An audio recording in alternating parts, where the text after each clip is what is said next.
Čaute majstri, vítajte u nás v Bakolore. Máme tu dnes zaujímavé vozidlo. Ide o Volkswagen T2, séria B.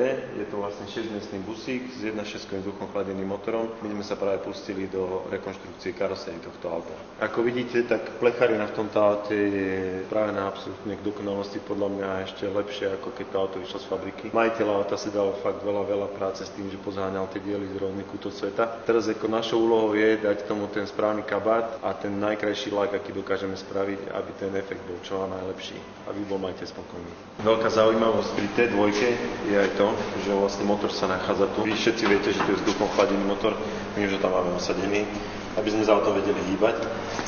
A preto my sa musíme pohľadať aj s tou motorovou časťou, pretože každý bude chcieť vidieť ten pekný nastrojený motor. Aj motorová časť je veľmi dôležitá, aby bola pekná, aby bola v takej farbe, ako to má byť podľa originálu. Ako môžete vidieť, tak na niektorých miestach je také body po sťahovaní toho plechu a to je preto, že ten plech bol vlastne na tých veľkých plochách vyvíjať. My keď tam na to dáme nový lak, tak bude absolútne dôležité, aby boli tie rovné plochy absolútne hladké, rovné. Keď sa na to pozriete z uhla, aby ste videli len krásnu rovinu. Preto sa museli tie plochy posťahovať, chladiť, zohrievať následne, aby sme dosiahli rovinu. Veľkou špecialitkou pre nás a takou výzvou bude urobiť aj interiér toho auta v dvoch farbách. My sme ešte nepovedali, aká farba bude na tomto aute. Originál odtieň by tu mal byť sage green, ale dvojfarebne, čiže spodná časť zelená, horná časť biela. To isté platí aj pre interiér. My budeme robiť spodnú časť zelenú, hornú časť bielu. Takže toto bude taká výzva, lebo štandardne dnes na autách máte 100% interiéru zakrytých a nevidíte odhalené plechy. A v tomto prípade tu je strašne veľa vecí vidieť, vlastne celý interiér, tu budú len sedadlá a aj znútra to auto musí byť tak pekné ako zvonka.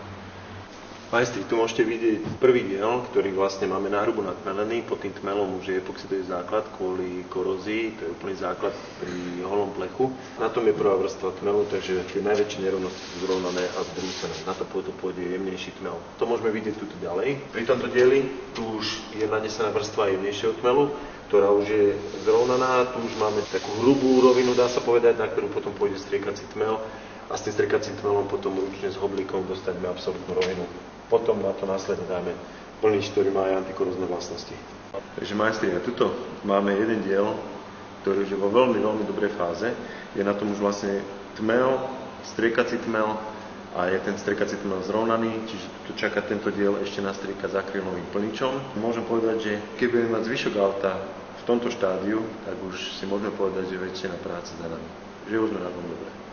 Na tomto mieste môžete vidieť, že na tom povrchu už je nanesená vrstva tekutého cínu a je to vlastne chemická zložka, je to náhrada klasického cínu, ktorý sa musí nanášať nahrievaním. Čiže toto je dvojkomponentný tmel. Náhradu toho cínu sa dáme kvôli tomu, aby tejto časti, kde vlastne prichádza k vibráciám toho plechu, nepraskali tie vytmalené časti. Takže toto je taký základ, úplný základ na tom vyklepanom plechu, kde vlastne my použijeme epoxidový základ kvôli korózii, potom sa to vyrovná náhrubo s tým cínom a vlastne potom sa bude dávať tmel, striekací tmel, plnič a následne farba. Ale v každom prípade sa snažíme, aby tu bola čo najmenšia, najnutnejšia vrstva, aby sme dosiahli rovinu s čo najmenšou vrstvou tmelov. Čaute, naši kamoši z Novolu nám poskytli tento materiál, volá sa tu Cobra. Je to kaučuková mota, ktorá sa dá prifarbiť, je to transparentné, takže viete to dofarbiť akokoľvek farbou. Na podvozku to vytvorí taký štruktúrový povrch, ktorý je vlastne odolný aj voči kamienkom, voči vonkajším vplyvom, vode, voči korózii. Okrem toho to ešte vyzerá veľmi efektne, pretože to môžete mať v akékoľvek farbe podľa vlastného výberu. Pri tej dvojke sme dali odtieň farby, ktorý aplikujeme na karosériu. Podvozok bude zhodný farebne s karosériou, vyzerá to veľmi elegantne. Majiteľ vyslovene chcel, aby podvozok bol vo farbe karosérii, takže my sme spravili taký kompromis, že je to aj ochránené voči vonkajším vplyvom, je to teda antikorózny povrch a je to aj farebne zladené s karosériou, takže tu môžete vidieť, že to vyzerá fakt dobre. Nie je to ten štandardný postup, ako možno poznáte, že je tam gumoasfalt nastriekaný, tým pádom zakryjete všetky nedokonalosti, ktoré sú na karosérii. Veľmi radi to klampere vlakníci používajú na to, že nedokonalosti ich práce zakryjú tou hmotou, lebo sa to dá dať veľmi nahrubo a nič vlastne nenájdete, akorát sa to po nejakej dobe ukáže. Neskôr, keď pôjde auto z lakom, nápravy majiteľ bude dávať dole, tie sa pôjdu repasovať, takže teraz to máme tak spravené, zakryli všetko, čo sme chceli ponechať nezalakované a môžete vidieť, že ten povrch je pekne lesklý, vyzerá to fakt dobre. Keď tam budú nápravy zrepasované v čiernej farbe, tak to bude vyzerať lepšie ako z výroby. Poznávate ešte toto auto? Vy si pamätáte, že sme robili video, a to je viac ako rok dozadu, kde sme hovorili o tom, že sme sa pustili do rekonštrukcie T2. Potom sme mali pár videí o tom priebehu tej rekonštrukcie, kde sme ukazovali, jak to zrovnávame, jak tam aplikujeme materiály rôzne. A my sme v štádiu, respektíve dostali sme sa pomaly, to trvalo skoro rok, alebo teda možno, že aj rok, do štádia, kedy auto vlastne pripravujeme na lak a lepíme ho už do kabíny. Vy vidíte, že auto je pripravené pri kabíne a ako prvá fáza bude lakovanie interiéru.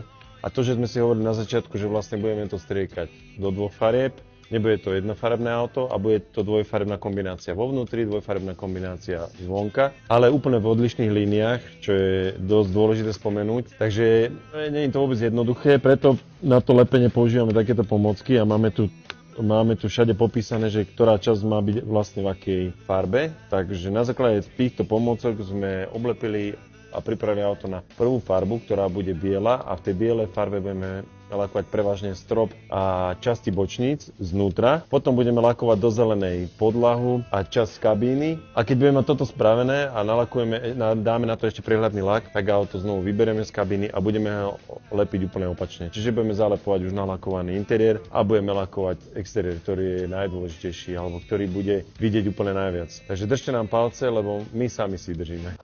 No, a keď sme pri tých dverách z vnútornej strany, tak ja som dnes tu bol majiteľ auta, som sa dozvedel takú vychytávku a teraz ja budem chytrý, budem vo videu, vlastne nebudem, keď vám hovorím, že som sa to dozvedel dnes, nevadí.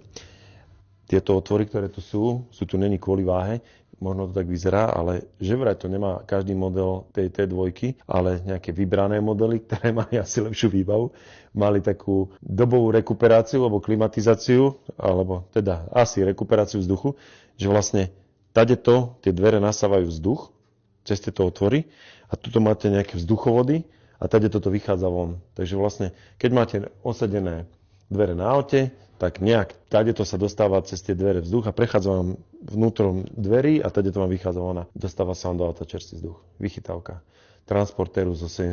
rokov. No a ja už sedím v hotovej T2, v hotovom karavane budúcom, teda aspoň z našej strany hotovom. Tuto vlastne v tomto videu a v tomto vstupe sa končí ten náš diel práce. My sme si o tomto aute veľa povedali. V tomto videu sme si spravili taký prielom celej rekonštrukcie, odkedy to auto k nám prišlo až po ten moment, že si ja do toho sadem ako do hotového auta. Aj keď mi chýba volant, chýbajú mi okná, ale to sú už veci, ktoré si doladí majiteľ auta. A z našej strany týmto vlastne uzatváram kapitolu Volkswagen T2 zo 70. rokov a som veľmi rád, že to máme za sebou úspešne a želám majiteľovi tohto krásneho auta, nech sa mu čo najrýchlejšie podarí toto auto dostať na cesty, nech to poskladá. Ja viem, že on už sa teší na to, že to dostane do rúk a už to bude len v jeho moci. Tým, že aký je pedant, možno, že sa o to trošku natiahne, ale verím, že to stihne ešte toto leto, pretože máme začiatok februára, zrazy a rôzne akcie veteránske končia niekedy na konci septembra, takže ja verím, že to stihne. Som rád, že ste s nami sledovali celú tú cestu tejto rekonštrukcie. U nás to nie je jediná činnosť, ktorú robíme, lebo vy viete, že sa venujeme aj bežným autám a bežným opravám, autám, ktoré jazdia po cestách aj v zime, aj v škaredom počasí, sú to bežné autá, pretože aj tie treba opravať, ale k týmto autám máme oveľa lepší vzťah alebo oveľa vrúcnejší vzťah. Aj tej oprave sa úplne inak staviame, aj k tej rekonštrukcii je úplne iný prístup. Takže tá cesta bola dlhá, ale úspešná a ja sa teším na ďalší takýto projekt. Určite minimálne jeden takýto projekt máme vždy v dielni. Keďže toto auto zišlo v dielni smerom k východu, tak zase pri vchode už máme Mercedes 116, ktorý nás čaká. O tom budete zase vidieť niečo v ďalších videách. Takže týmto videom sa s vami chcem rozlúčiť takýmto pohľadom do čelného okna a užite si ešte tento záverečný záber hotového auta, tak kompletne hotové z našej strany, čo sa týka karosérií a tešte sa na nás v ďalšej výzve.